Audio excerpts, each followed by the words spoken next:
Hello, everybody, and welcome back to another episode of the Fluffy Biscuits podcast. When we last left off, I don't remember what we talked about last, to be bluntly honest with you, but this time we're talking about Pokemon. We talked about Halloween, right? That was it, wasn't it? Yeah, that was the last one, Halloween. Yeah, we got up into the business of Halloween.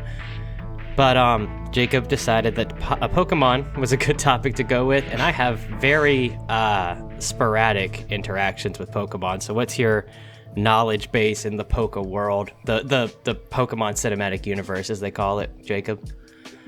Well, hold your horses there. You didn't even introduce us yet. Oh, that's right, I didn't. So anyway, what you know about... My name is Zach. You can find me at Pixelated Trash, and I'm joined here by my co-host Jacob at NazirTL. We are the Fluffy Biscuits podcast. We are also recording in a clinch. We have about 3 hours to do 3 episodes, and then we're gonna try to do a couple more for the end of the month. So sorry, I was zooming. I was jumping into it, you know. This is true. Yeah, we before we get into Pokemon, I would like to say we completely forgot that November has a 5th Wednesday in it, and we were like, we just need 4 episodes, and no, we're wrong. We were wrong.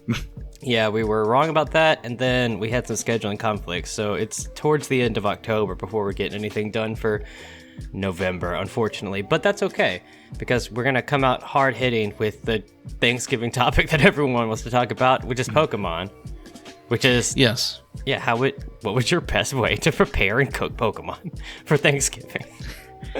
I like Milk Tank for steaks. I like Slowpoke because I like the tails. It's like shark fin soup. I want to live exorbitantly. I don't want to be confined by society's rules and laws. I just want to be able to eat the animals I think look worth eating. Well, to start this off with, I know one night when you were drunk, you were telling me how you were a really good Pokemon trainer in video games. Oh, I'm sure I was. That sounds like something I'd say when I'm drunk. And, not talk about anything important. Just be like... Well, I was wondering, are you actually good at Pokemon? Or are you like... I have beat... You just play it? Almost all of the Pokemon, but I have never played it like competitively against people. I've never done that thing. People go to like tournaments and stuff. I've never done that. But like in terms of playing the game, I have played and beat every Pokemon that I have played. I have beaten, is what I'm trying to say. So I consider myself that I get the game well enough that I can get through it from start to finish, kind of irregardless of the Pokemon in question or the setting. But that doesn't mean that I enjoy every Pokemon game, and I definitely think I'm better at some than others, but I had a huge, a big break in between when I last played a Pokemon game, when I got back into Pokemon kind of recently. I hadn't played, the last one I had played was the remake of Gold on the DS, Heart Gold, and then... I love that one. That one's great. It was really good. I did it back when I was doing YouTube originally, and then after that, I didn't even until my girlfriend moved in recently. I didn't even own a Nintendo console, so I went from Heart Gold straight to Sword and Shield, and I played Shield, and I really liked it, and I played Violet, and I did not like that. I did not like Scarlet or Violet either. I enjoyed Shield and Sword and Shield quite a lot, but I honestly, this is just my opinion, I don't like the open worldness of it. I feel like it takes away from the storytelling of what Pokemon was used to. I would really like it if they did Pokemon in like a Octopath Traveler type of art style. The art I could feel, yeah. Yeah. I definitely agree with that. It's, I think that the problem with that open world is that it's like kind of lifeless, right? And it's like Pokemon has kind of into me, of course, and innovation is always cool in games. Like, just because they change it doesn't mean it can't get better. But the whole point of Pokemon is like it's linear, and you're gradually meeting stronger Pokemon, you're gradually meeting stronger trainers, and that is kind of like guiding you through the game. Whereas it's like, I think with Violet, I found myself underleveled quite a bit, but more importantly, I found myself just kind of lost, like standing in the middle of the desert being like, where the hell do I go now? That makes sense. I wasn't as big a fan of it. I really liked Shield, though, especially with it being about a decade time off of playing Pokemon. And I liked it enough to go back and play Sun, Ultra Sun on the 3DS. And I thoroughly enjoyed that one, too. So I'm slowly kind of making my way back through the catalog because I never played Black or White or Black or White 2 or X or Y. Or there's a couple others in there. The Shining Pearl, the remake of those. I never played those. I was actually kind of curious if you had played Sun or Moon because for instance, right, we're going into a little story time. Mm-hmm. So I played Pokemon ever since I was like young. I remember finding an old, like the big Game Boy, like the original one. Yeah. In a closet when I was like 5, and I was just like, hey, can I have this? And the only game we had was Tetris. But I literally swindled some other kid on the playground. I was like, I will give you this game for this game, and it was Pokemon, like the original Silver. And so I gave him Tetris for Pokemon Silver. And I got it, and I started playing it, and it started my journey. But fast forward, when I used to play on game consoles, I used to sell them a lot. I would either sell them to get a newer game console. I would basically like flip-flop, and I kind of used GameStop's trade-in to my advantage with that. No one ever, which is how you know you're talking about a long time ago. Yeah, like, it's weird to say, but I had figured out a method for trading in games where I could usually just get whatever I wanted without having to put money towards it. It wasn't anything illegal. It's just hard to describe how to do it. It doesn't matter. It's basically timing and events and stuff. As I say, because they would constantly have things that would be like, get double reward points when you trade in certain games, or if you trade in a game that's only this old. I remember they used to do that a lot when I was younger. They don't do that as much anymore. It doesn't seem like it, though. Also, whenever I wanted to play like any single-player games, I would get the game, and I enjoy like speedrunning games. If it's a game I really love, I'll keep it and, I'll do whatever with it. But if I beat it and I'm like, okay, that was a good game, I don't think I'm going to replay it, I would immediately, I'd probably beat it in like a week and just trade it back in immediately. No, that's fair. And get like $50 back. But continue with that. At a certain point, I traded in my DS. I didn't have one. So fast forward to like graduation. You know how like sometimes when you graduate, like family members will throw you a graduation party. You get a little bit of money and stuff like that. Yeah. I literally took that money and was like, do I save this and be fiscally responsible with it, or am I going to go get a new Nintendo 3DS XL? Ooh. So I immediately went and got the 3DS. I got Pokemon Sun. Fair. I played it and I enjoyed it, but it wasn't the kind of Pokemon game I was looking for, I think. Like I wasn't enthused. I don't think I would ever replay it. I think the most value I got out of it was that I literally handed over my 3DS to my ex, and she essentially kept it for like 2 years playing that game. And I'm like, oh, fair. You play that game way too much. There's not that much stuff to do. I agree with that. I think that's my current criticism on the state of Pokemon is that, first off, it feels a little empty, or at least Sun and Violet do. Shield, like I said, I really enjoyed Shield to the point where I bought the DLC for it, or at least one of them, I think. I might be lying, actually. I think that's because Shield, like Sword and Shield, weren't too open. Like, they had that open area, but for the most part, it was still pretty linear. Yeah, and I liked the setting a lot. The kind of like not outback, but like Highlands, England, kind of, Yeah. I thought that was a really good setting. But I also have my other criticism that I've come to in like playing them with such a big break is that like the new ones don't feel as they feel a lot more story oriented, but story oriented through like directly grabbing you by the head and just like being like, look, here's story. You know what I mean?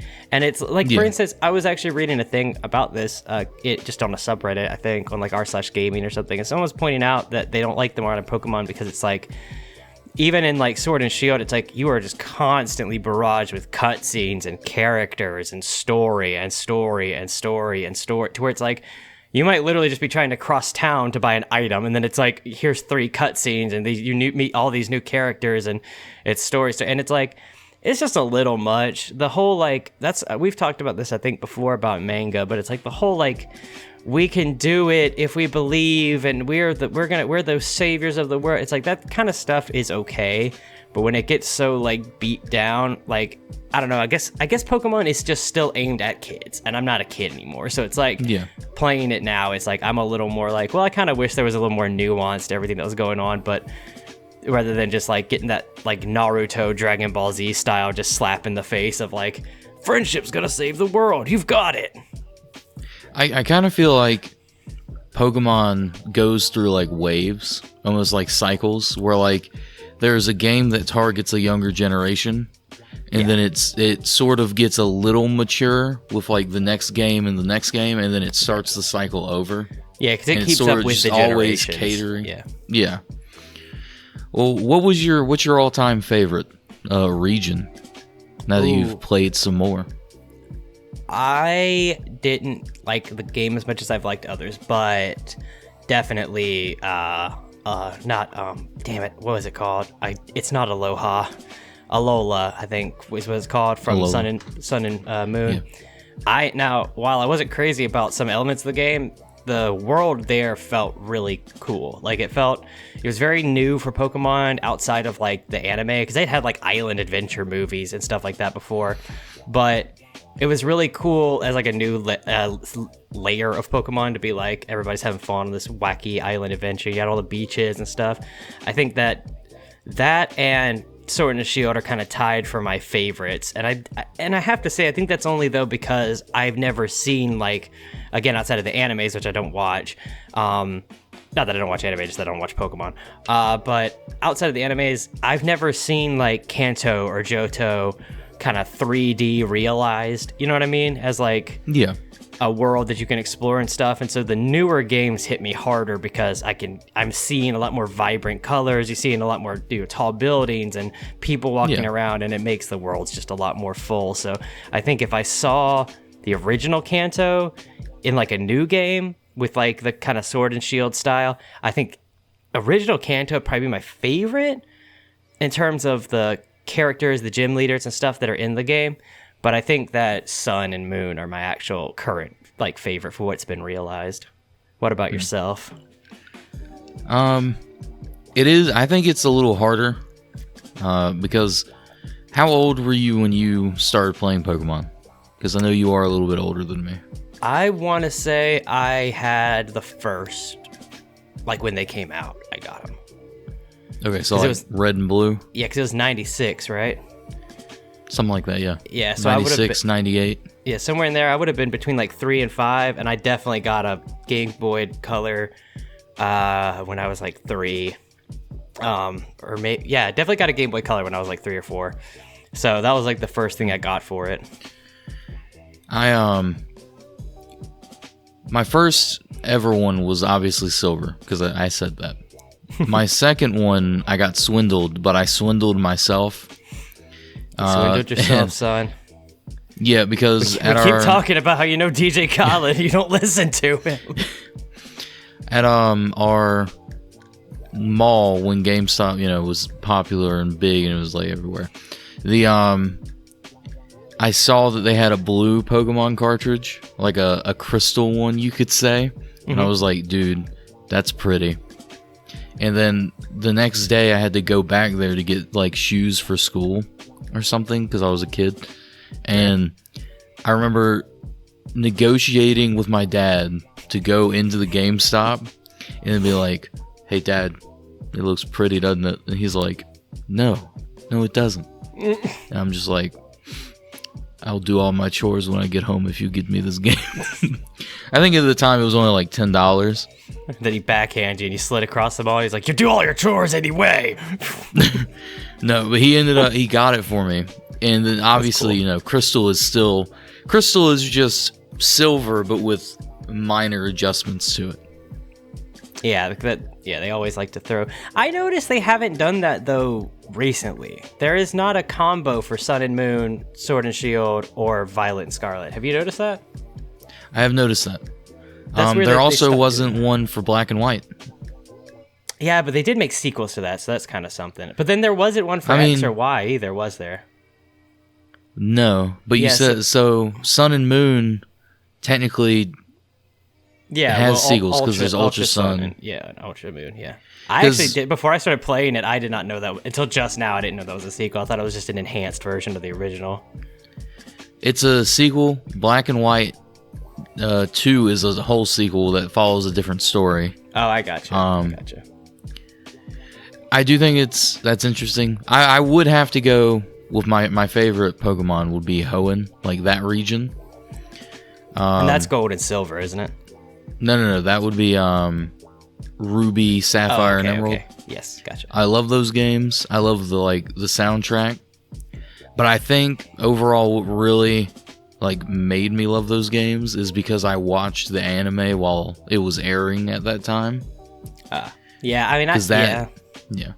I don't now I look back at it, I'm like, ew, Pokemon anime is kind of garbo. But I can tell you right now for a fact, and I'm not going to do it, so don't ask, I can sing pretty much all of the openings to that Pokemon era.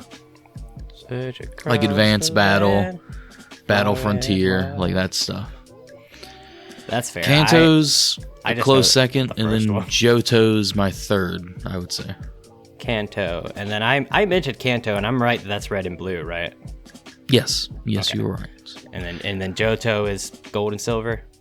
Yes, cool. And technically, Gold and Silver was going because Johto's right beyond the mountain of Kanto, so I believe originally Gold and Silver were just going to be additions to Kanto, and the whole Kanto region was going to be fully fleshed out in Gold and Silver again, but then they didn't have enough cartridge space. I can believe that, yeah.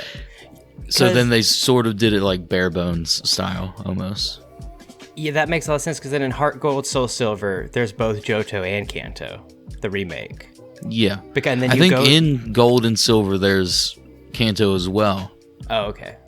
But it doesn't have story to it. It's more of you can go over there and beat gym leaders and I think the point at Heart Gold was you're supposed to beat Red at the end of it in the remake. You finish the true Elite Four for Gold, and then you have to go find Red on top of a mountain and find... Yeah, Mount Silver. So who's your favorite Pokemon, Jacob?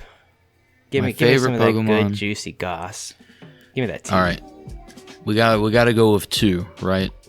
You gotta choose your favorite Pokemon and then your favorite legendary / mythical Pokemon.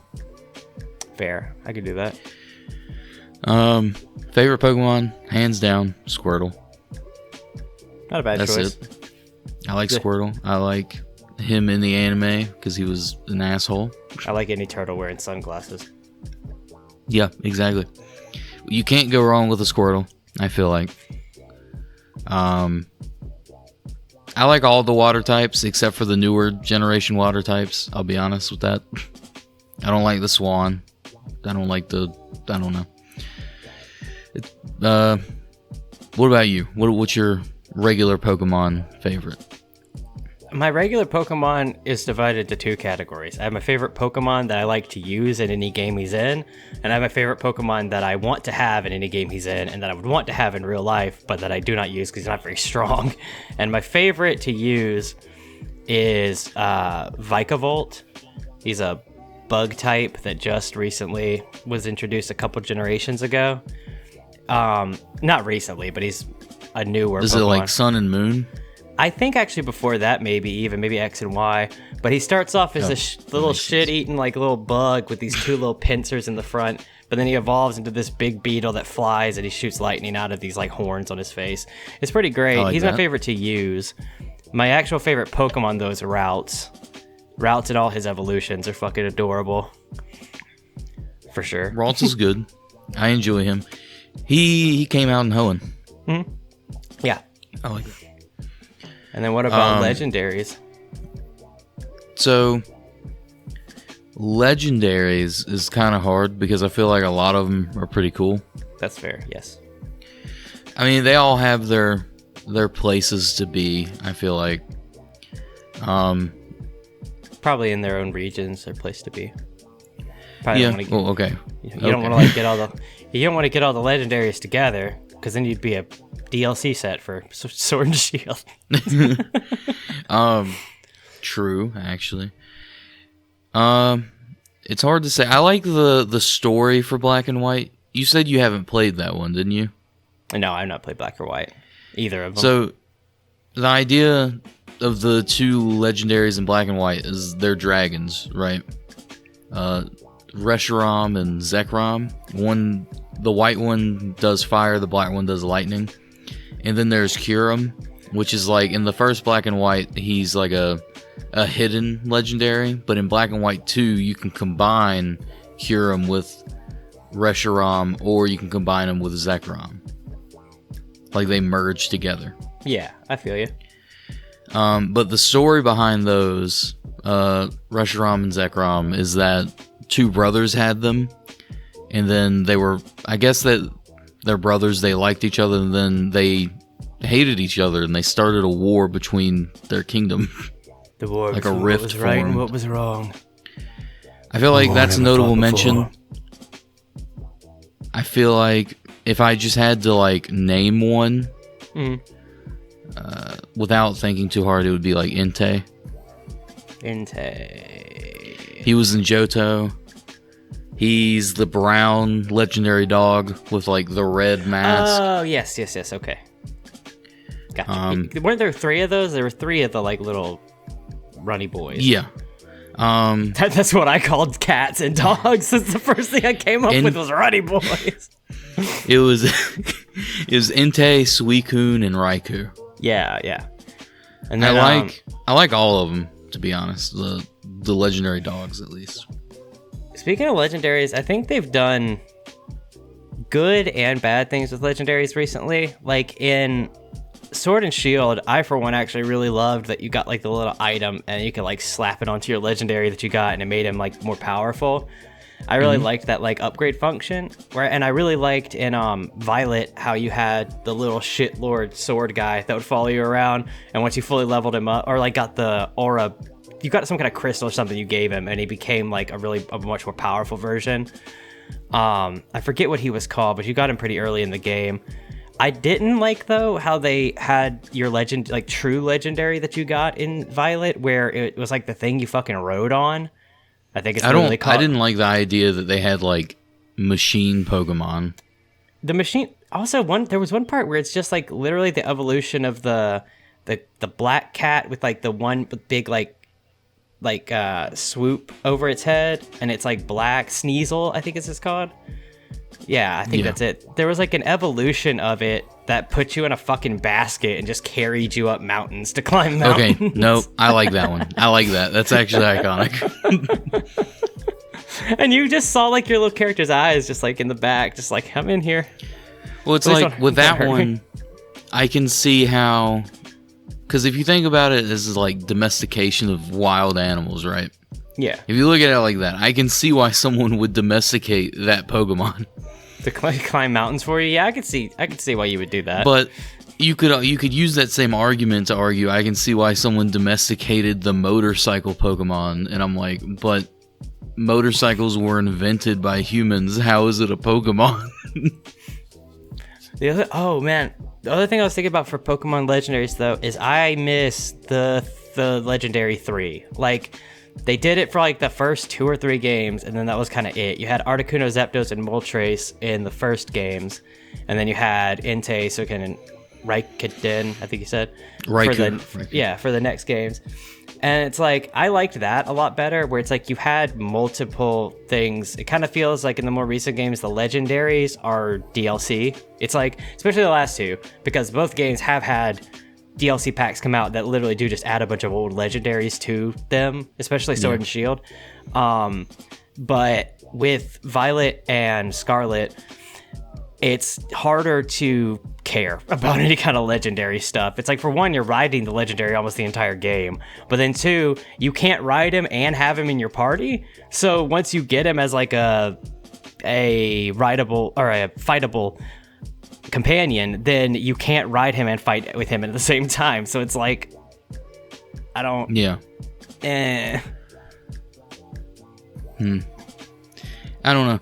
It's like if someone came out and kicked you in the shins and was like, I can give me your car keys, and then you said okay, and then they hand you a gun.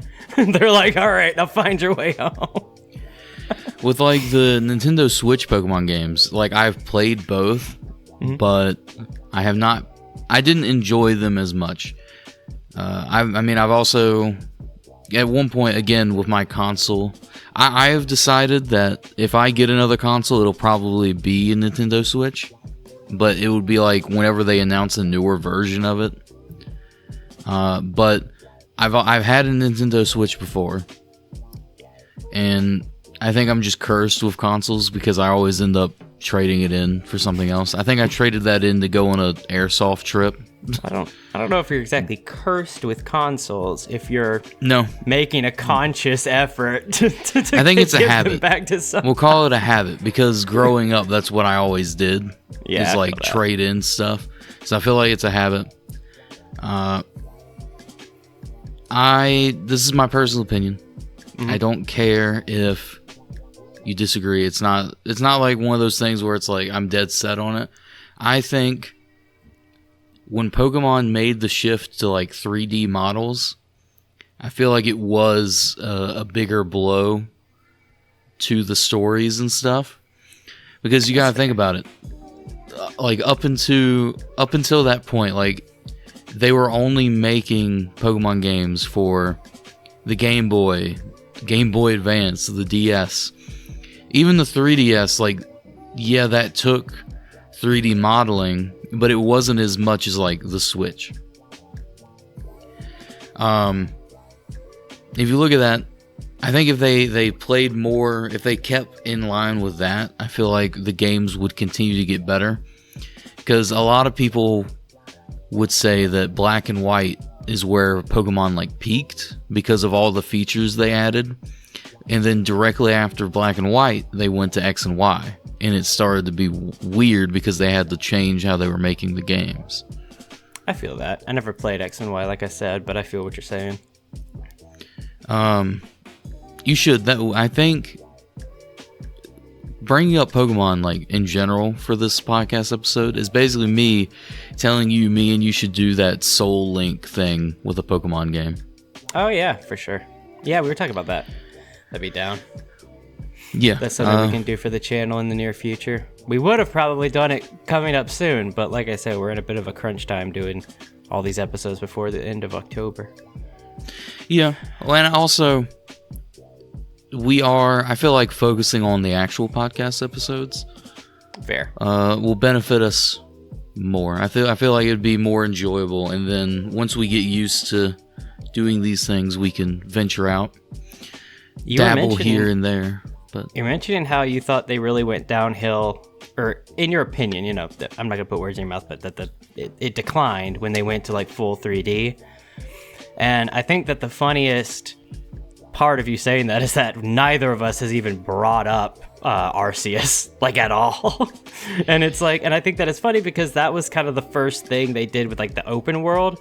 So it's like, it's just kind of funny how that one's just like sunk through the cracks. And I think it really sucks about Arceus because I think if they had been developing it in tandem instead of doing it the way that they have been doing lately, where one team's working on this game, the other's working on the mainline game, yeah, like they were for Violet. It's like, I think if they had been able to release Arceus together, see what it succeeded and failed at, they might have been able to take some of that and do something good, better with Violet and Scarlet than what ended up happening. And there's just no getting around the Switch's fucking resources, man. It's just, my girlfriend is such an avid farming sim gamer. She loves Disney Dreamlight Valley right now. She loves Animal Crossing, Stardew Valley, My Time at Portia, blah, blah, blah, blah. I love that stuff too. I'm not going to lie. Yeah, same. But she'll buy them all on her Switch and then see on her PS4 that they're on sale for like a quarter of the price she paid on the Switch, because the Switch has pretty terrible sales most of the time. And she'll buy it, and even on like a 5-year-old PS4 compared to a moderately new Switch, she gets like 20 frames per second better. The game isn't as glitchy, the game isn't as buggy. It just runs better even on the PS4 compared to the Switch. It's like even newer games like Disney Dreamlight Valley. Is she playing it in docked mode, or is she playing a handheld? Docked. Okay, well then I have no argument. So yeah, I mean that's the thing, that's it. And so the Switch to me is just, it's a great console, and the games they make for it that are for it usually are pretty fantastic games, as long as it's something you're into, right? So it's like, usually they don't put out a Mario that runs at 10 frames a second, and they don't put out Fire Emblem that's going to crash every 2 seconds. They don't put out anything like that. So when you're getting something like Game Freak, which technically I don't think is a Nintendo company, I think they're... No. Are they Nintendo? They started out different. I think now they're like licensed by them and stuff. Okay, I don't know. Yeah. Fully. But I know because of the copyrights on the games that Game Freak, not Nintendo, owns Pokemon, technically. Yeah. So they put out this game that's supposed to be in the same vein as all these Nintendo things, right? Because it's not coming out on a bunch of consoles. And it ran like ass, man. Arceus and Violet, Violet more so than Arceus, but both of them just ran so damn bad. And it's like, I think maybe if they dialed the graphics back a bit, like you were saying, if they had toned it down a little bit more, would have been a better experience overall. Okay. I don't like Arceus, but I don't like it for the reason of it being in the 3D space, because I would prefer like a pixel Pokemon. Yeah. I understand, like when I was younger, I thought I wanted walking around and finding Pokemon, them just being there. But the way that it's happening now is not the way that I envisioned it, so I'm kind of like meh towards it. And the thing I didn't like about Arceus was solely to get like a lot of achievements or stuff like that. To progress, you had to like catch Pokemon over and over, like the same one, and it's like, but why? But I do feel like we're not doing that justice. Because I feel like me and you both are talking about Arceus in a way where, like, I don't think we lean towards games like that, because, like we just said, it's kind of open. There's not a lot to do. Yeah. But I am actually, funny enough, I've been kidnapped by That's people. Fair. Yeah. I'm in their basement right now, and one of them is an avid lover of Arceus. Oh. Please do enlighten me. Do you want me to see if one can come down here and state their piece? Their like 5-minute piece. Sure. If we find someone, then you'll see a sudden cut here. And if you don't see a sudden cut here, then one of us probably didn't do our job right. We can keep talking. I'm not going up there. I'm gonna text them. Oh, okay. We're gonna wait and see. Just live for the bit. We're gonna see if someone wants to come down here and just defend Arceus. Well, while we're waiting to see, if we can get an expert witness on the stand, I was actually thinking about, and here in the second half of the episode, talking about the Pokemon hacks you'll find. Because, boy, I've taken a bit of a rabbit hole down them as soon as we started talking about doing this episode. And there are some real gems out in the world of Pokemon hacks. I can see that Jacob is very in-depth detailing his text as I elaborate Pokemon hacks to you. I do find it interesting, like Pokemon hacks. I'm pretty sure there was a guy. Explain what they are in case anybody doesn't know. No, I don't want to get into detail of like what they are, because Nintendo's very strict about it. If they want to find out, they can just type it in and they'll find out. You know what I mean? It ain't your daddy's Pokemon, I'll tell you that much. But in some cases, I will say, Nintendo did get on a group of people for making them, I believe. Yeah. I believe it was Pokemon hacks. It could have been something else, but in the same genre. And one of them was French, and one of them was like American or something. Mm-hmm. And essentially what happened was they put the American in jail and was like, you got to give us this much money. But then they went to France and was like, hey, we need this person that's doing this. And then France was like, yeah, no, I don't really care. You're not getting them.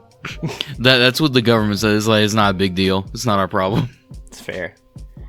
Actually, they showed up in the French were just like, oui, oui, baguette. And they were like, we can't get through to them. They don't understand what we're saying.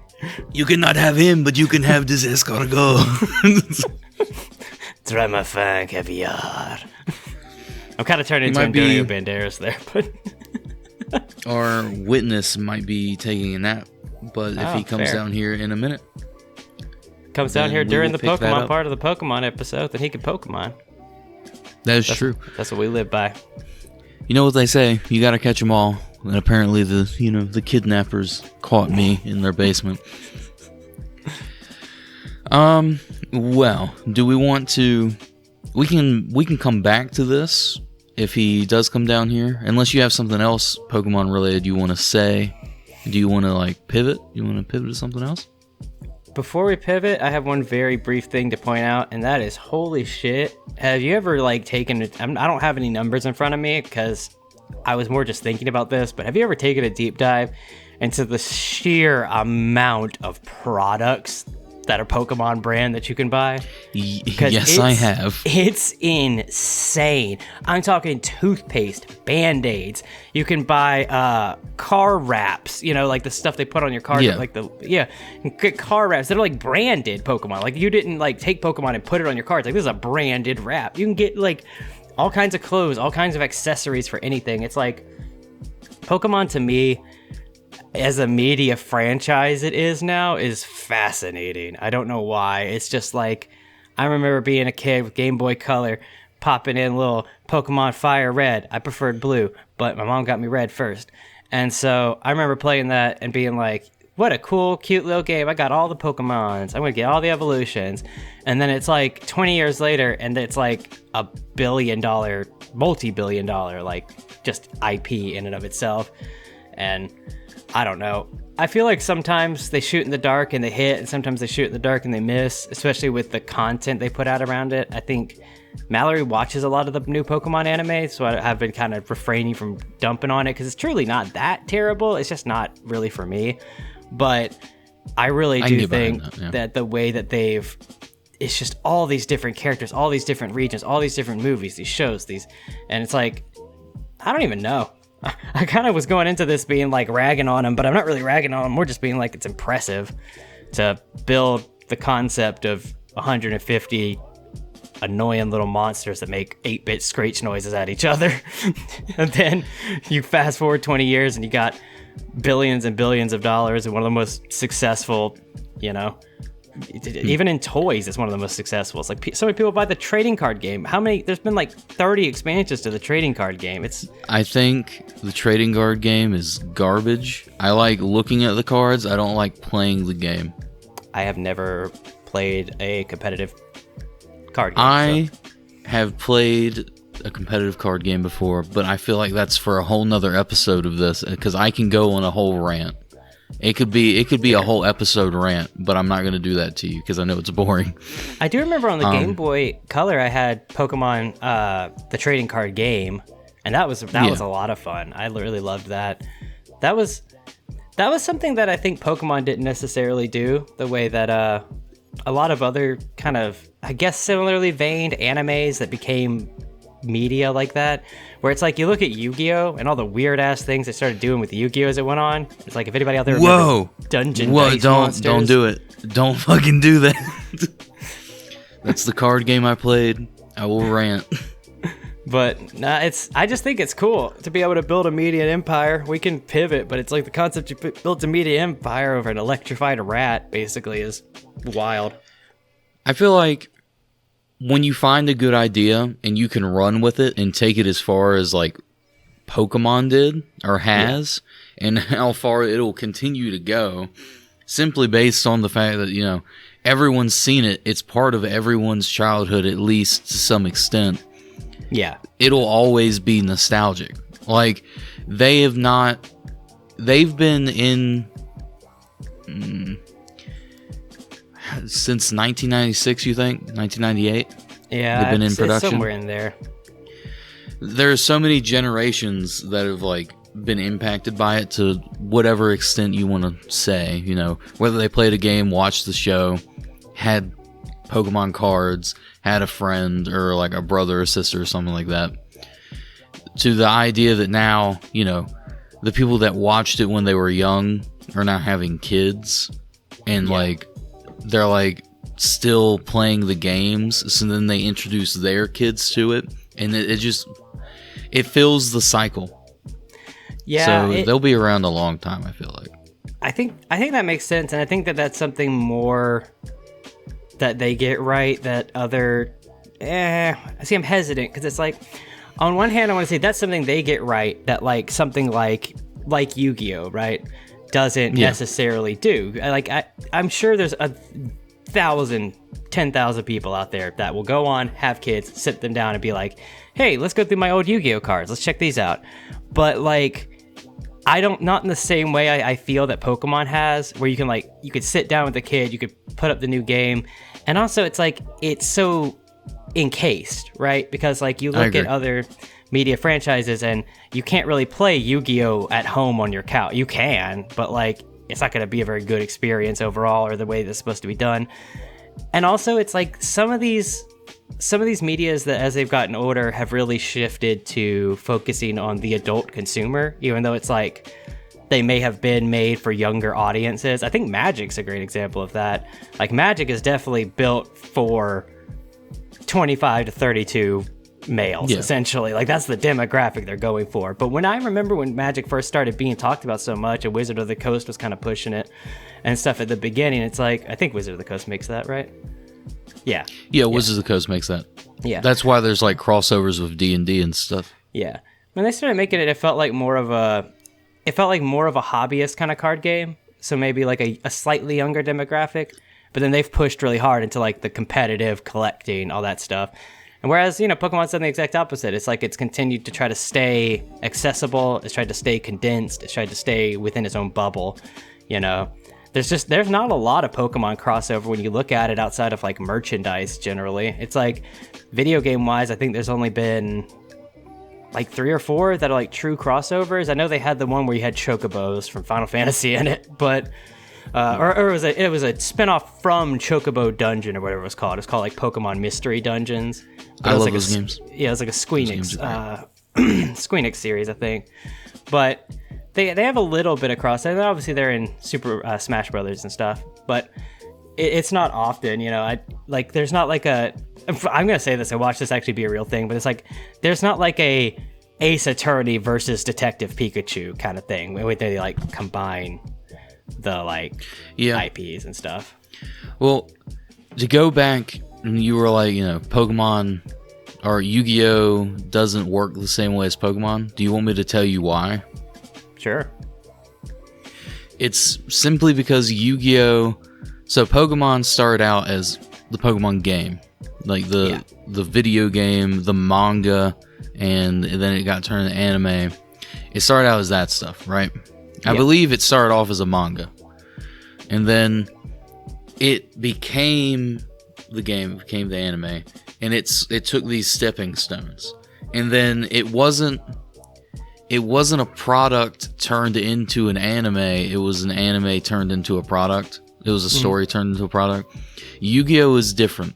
Most trading cards are different, whereas it's a game that is built. Because it's a game that's built, or it's an anime that's specifically designed to have a product tied to it. So that's why it's not cycled correctly. Because if you look at Yu-Gi-Oh, each new anime has new cards, like a whole new rule set that you need to learn to play. And I fall for it every fucking time. I believe that. No, I think that's always been my thing, is that there's been a lot of, you have to put a lot of effort to learn a game like Magic, to learn a game like Yu-Gi-Oh! To a lesser extent, to learn a game like D&D, to learn a game like, Warhammer, whatever it is. And I've always been more on the fence of, I prefer the simpler stuff, and I'm not competitive. So it's like, I think that's why I look more, I see how Pokemon is such like a generational product. We have one of my kidnappers coming right now. Oh, does he have? Oh God, tell him to get the balaclava. Actually, no, tell him to get the baklava. I'm very hungry. Unless you want to be anonymous. So we have a kidnapper here. Oh, hi. So we were talking about how we didn't like Pokemon Arceus, and I was like, well, there's someone upstairs right now that loves that game. I do like Arceus a lot. This is my good friend Josh. Hello. You can tell we have the best technology. Go ahead and just say why you like Pokemon Arceus. Well, so I started with Pokemon Gold and Silver. I'll just hold this so you don't have to. There you go. I had a Game Boy when I was real little, and this is just to display my love of Pokemon and where I'm going with this too. But I talked for like 20 straight minutes. I did something and I broke my Game Boy, and I have a half brother, and so his mother had custody of him. On every weekend he'd come over with us, and so he was with us that weekend. And so when we brought him back to his mom's house, he was like, "Hang on one second, I got something." He came out and he gave me his Game Boy Advance SP and some games, and the games that were in there were Pokemon Gold and Silver. And my cousins had Pokemon Red and Blue, but I never really played much with them because they were like, "Hey, don't save over our games, don't create a new game, yada yada yada. We don't want you messing with our stuff." I was like, okay. And so I looked on those games, and my brother had a big save file on Silver, but he had nothing on Gold. So I started playing it, and I was just, as like 4 or 5 years old, I was just hooked. And so being the kid I was, my dream was just to be able to have a game to where Pokemon could be 3D and you can just interact freely with them and catch them. And so you kind of got that with Pokemon Gold, and then but in terms of the game, Pokemon Arceus really encapsulated that. And I just really enjoyed being able to just not having to go into battle and being able to capture the Pokemon, but if you wanted to, also be able to battle them and the different move types there were, because you could have the I really like another thing. I was really big Digimon fan, and I was really big into the Digimon story games, Digimon World games too. And there was one called Digimon World Dusk, and where I'm going with this is they had a similar battle system that Arceus has, to where it necessarily wasn't turn after turn. Like if your Pokemon was fast enough, you could go 2 turns in a row. In fact, if you did the swift battle style 2 turns in a row selection for some moves, you can actually, it would do less damage, but you can up your Pokemon's turn order. And the Digimon World games were very much like that as well. Based on your Digimon speed, you could actually go twice in a row if you were fast enough.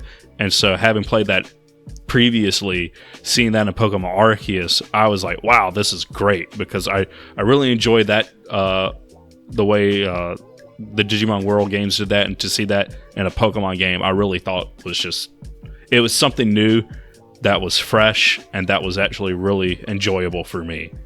I like the story. I like the different forms. I think all the different forms for the Hisuian region are some of the better regional forms that they've created. In conclusion, Libya is a land of conflict. We just wanted a opinion that was not biased towards disliking it. We wanted something to counteract that. I appreciate that. No problem. You may leave. Okay. Get out of here. Oh shit! You kidnapped me. That's my bad. I'll stay down here. That's very rude of you. All All right, well, we got the dissenting opinion from Arceus. We also got someone to bring up Digimon, which neither of us did for the entire hour. We've been talking about Pokemon. I've never played Digimon. Oh, I've played a couple of games, and I have one Digimon World Re-Excel or something like that on the PS4. It's pretty good, actually. They're fun. They're a little... I describe Digimon Story and Digimon World games as dot hack sign, but with monsters. It's like, it's got that same weird... Sorry about that. It's got that same weird kind of floaty... you're like always in kind of cyberspace. It's got like a real isekai feeling to it. But overall, I've always enjoyed those games pretty good. Not all of them, but the story and the Digimon World series, like he was talking about, are very good. But then they have others like Rumble Arena that ran for like 4 iterations and they all suck. So, personal opinion, of course. First Digimon movie was pretty baller. This is something I found out recently. Did you know that at one point China banned like game consoles being imported? I believe that. Well, what ended up happening is a Chinese company made a game console, and this was around the time when Diamond and Pearl were going to come out. Okay. And so we're talking about DS games then, though. Yeah, we're talking about DS games. It was like it was in that DS genre of... It's in that genre of before Pokemon came to the DS, but not right on time for it to be when like Ruby and Sapphire came out. Does that make sense? Yeah. So it's in that area, and this Chinese company made a game console, and I believe Game Freak / Nintendo actually licensed them to localize the Pokemon games. And that there is a hidden Pokemon game that was a soon-to-be Pokemon game that was going to be like the first PC Pokemon game, where you would... They had like a PowerPoint or like a presentation to give them, and then we can only assume that Nintendo was like, no, we don't want to give you the keys to the Pokemon car. And then they canceled all the localization and stuff with them as well. And it just never got made. Speaking on like weird bootleg stuff like that, though, I don't know if you're familiar with the YouTuber himself, but there's a YouTuber named JonTron who did a I like JonTron. He did a whole like video a long time ago, like I'm thinking 7 maybe more years ago, where he looked into the world of like all the Pokemon bootleg games that came out. For like the NES and SNES, and like the ones where like I think Tencent, was that the company that would get... Tencent buys like everything. Yeah, basically it's like they made their own fake like black... I think I might have talked about this on the podcast or maybe just on my own YouTube before, but they made their own like fake black SNES cartridges and stuff. So everything on it looked like a Nintendo cartridge, but they basically like what's it called when they reverse engineered the cartridge to like make their own. Yeah. And they would sell them as like knockoffs. Basically, they were like a little cheaper, and their boxes weren't quite as nice. But they weren't like actual games. Like it wasn't a SNES cartridge that you'd plug it in and it would play Pokemon Blue or something. It was like a SNES cartridge that would say like Pokemon Pikachu's Ultimate Adventure Run, or something like that. But they were just real bad knockoff games. I did always like the Stadium games, speaking of spin-offs, though. Pokemon Stadium and Pokemon Stadium 2 are really good. I'm really sad they haven't ever brought that series back. I enjoyed the Pokemon Coliseum game. Oh, yeah, the follow-up on the GameCube? Yeah. And then Pokemon Gala Darkness XD, that game was good, too, on the GameCube. Yeah. That was like a weird kind of adventure RPG style. Yeah, Pokemon Coliseum is the one that came before that one. Yeah. And then Gale of Darkness sort of elaborated on that idea. Yeah, I liked both of those. I liked that they added a story to the whole concept of like Pokemon Stadium, like the whole build your ideal team and battle it with your friends, but then it's like there's something to actually do in game beyond that. Although I did miss all the mini games. That's the best part of Pokemon Stadium is the mini games 1 and 2. A lot of mini games. Well, I know we haven't reached a full hour, but I feel like we should call this episode Daddy needs here. a cigarette. I do feel like we should go ahead and call it here because we're going to run all Pokemon topics into the ground if we keep going on about it. And also, it is getting closer to that time. It is, indeed. Do you want to lead us out, or do you want me? I do, and this isn't a bit. I've actually tried to get a more concise ending here, and hopefully we don't have to literally edit the ending. But let me get to this real fast. So I had all this ready, but then I got rid of it. For audio listeners, Zach is furiously typing as a keyboard warrior in some online forum. Yeah, sorry, I'm arguing with people on Reddit about how bad Arceus is. Josh went upstairs, and now we're arguing on Reddit. Under anonymous names. Thank you all so much for watching or listening. If you watch the video version of this, you can find our audio version on Spotify. If you find the Spotify version on this, you can watch our video version on youtube.com/The Fluffy Biscuits Podcast. If you want to see more of Jacob, you can go find him at NazirTL on YouTube. And you can find me at Pixelated Trash on YouTube. And lastly, thank you to CYGN, Lonely Waves, and L Train Kaleidoscope for background music, as well as Untitled by myself as our intro and outro song. So thank you all so much for watching. Say goodbye, Jacob. Goodbye, my friends. Bye.